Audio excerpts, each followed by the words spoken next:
தொகுதி எம்எல்ஏ அவர்கள் எப்படி செயல்பட்டு இருக்காரு? எம்எல்ஏவை நாங்க பார்த்ததே கிடையாது. எம்எல்ஏ சாரங்க கிடையாது எழில் நகர்ல. கவுன்சிலர் சார் இருக்காங்க, ஆனா 2 பேருமே இருக்காங்க. ஆனா என்ன மாதிரி ஏகப்பட்ட பேர் பார்த்தது கிடையாது. அப்ப நாங்க அவங்க கட்டு நாங்க எப்படி போறது? எங்க பிரச்சனைகளை அவர் எப்படி தீர்த்து வைக்கிறது சொல்லுங்க பார்க்கலாம். ஓட்டு கேட்கும் போது மட்டும் நான் தான் எம்எல்ஏ, நான் தான் கவுன்சிலரா நிக்க போறேன், எனக்கு வந்து ஓட்டு போடுங்க பிளாக் உள்ள வந்து நிக்கிறாங்க.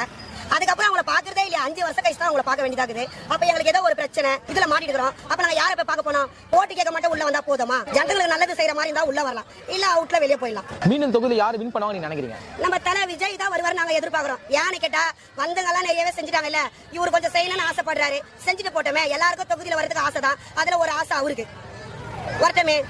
4 பேர் வந்து தொகுதியில என்ன செஞ்சாங்களோ அதை தான் அவரும் செய்ய போறாரு. அது என்ன ஒரு ஆட்சி நம்மளும் பார்க்கவுமே. எல்லாருக்கும் 5 வருஷம் தான். யாருக்கும் வந்து 1000 நாளைக்கு அந்த பதவி கிடையாது. 5 வருஷத்துக்கு ஒரு வாட்டி ஆட்சி மாற மாதிரி, ஆட்சியில ஆளுங்க மாற மாதிரி அவர் மாறிட்டு போறாரு. அவர் இந்த ஒரு வாட்டி வரட்டும், அவருக்காக தான் நாங்க எல்லாமே ஓட்டு போடுவோம்.